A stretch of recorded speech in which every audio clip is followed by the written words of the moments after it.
The red house एक रहस्यमयी कहानी।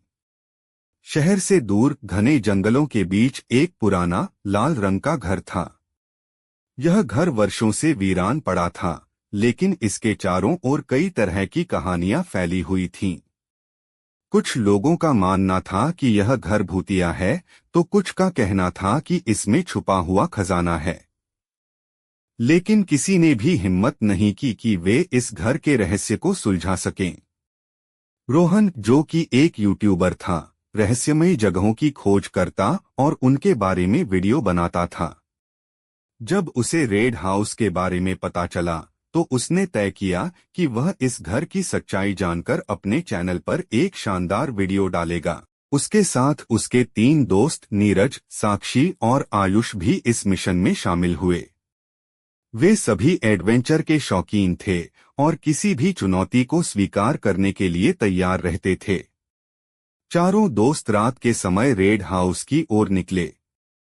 रास्ता घना और अंधकारमय था। ठंडी हवा चल रही थी और आसपास की झाड़ियों से अजीब-अजीब आवाजें आ रही थीं। जब वे घर के पास पहुंचे, तो एक अजीब सी खामोशी उन्हें महसूस हुई। जैसे ही उन्होंने घर का दरवाजा खोला, एक पुरानी लकड़ी की चरमराती आवाज आई। घर के अंदर घना अंधेरा था, दीवारों पर जाले लगे हुए थे और हवा में एक अजीब सी गंध थी। उनके पास टॉर्च थी, जिससे वे धीरे धीरे चारों ओर देखने लगे। अचानक साक्षी को एक पुरानी डायरी मिली। जब उसने उसे खोला, तो उसमें किसी रविंद्र मल्होत्रा नाम के व्यक्ति के बारे में लिखा था, जो इस घर में सालों पहले रहता था और अचानक गायब हो गया था। डायरी में लिखा था कि इस घर के तहखाने में एक रहस्यमयी कमरा है, जहां बहुत कुछ छिपा हुआ है। यह पढ़कर चारों दोस्तों की जिज्ञासा और भी बढ़ गई। वे तहखाने की तलाश में लग गए। जब उन्हें तहखाने का दरवाजा मिला, तो वह जंग लगा हुआ था और उसे खोलना आसान नहीं था। लेकिन किसी तरह उन्होंने उसे धक्का देकर खोल लिया। जैसे ही वे अंदर गए, चारों हैरान रह गए। तहखाने में छुपा सच। तहखाने में पुरानी चीजें बिखरी पड़ी थीं। वहां एक पुराना ट्रंक रखा था।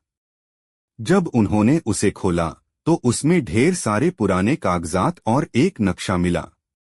इस नक्शे में किसी जगह का संकेत दिया गया था। तभी अचानक दरवाजा अपने आप बंद हो गया। कमरे में अंधेरा छा गया और चारों दोस्तों के दिल जोर जोर से धड़कने लगे। तभी एक धीमी मगर डरावनी आवाज आई, तुम लोग यहाँ क्यों आए हो? चारों दोस्तों की सांसें रुक गईं। रोहन ने टॉर्च जलाकर चारों ओर देखा, लेकिन वहां कोई नहीं था। अचानक दीवार पर एक छाया दिखी। ऐसा लग रहा था कि कोई अदृश्य शक्ति वहां मौजूद है। नीरज ने हिम्मत करके पूछा, तुम कौन हो? आवाज फिर आई, मैं रविंद्र मल्होत्रा हूं। सालों से इस घर में फंसा हूं।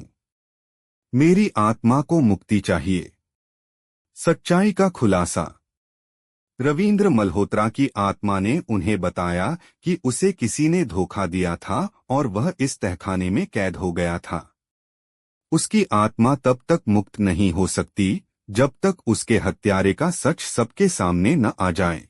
डायरी में मौजूद दस्तावेजों में एक ऐसा कागज मिला, जिसमें लिखा था कि रविंद्र मल्होत्रा एक जाने-माने वैज्ञानिक थे और उन्होंने एक बहुमूल्य शोध किया था, जिसे कुछ लोगों ने चुरा लिया और उनकी हत्या कर दी। अब रोहन और उसके दोस्तों ने तय किया कि वे इस सच्चाई को सबके सामने लाएंगे।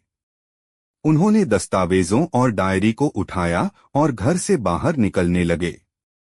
लेकिन तभी रेड हाउस में अजीब घटनाएं होने लगीं। खिड़कियां अपने आप खुलने लगीं, चीजें हवा में उड़ने लगीं और चारों तरफ अजीब सी रोशनी फैल गई।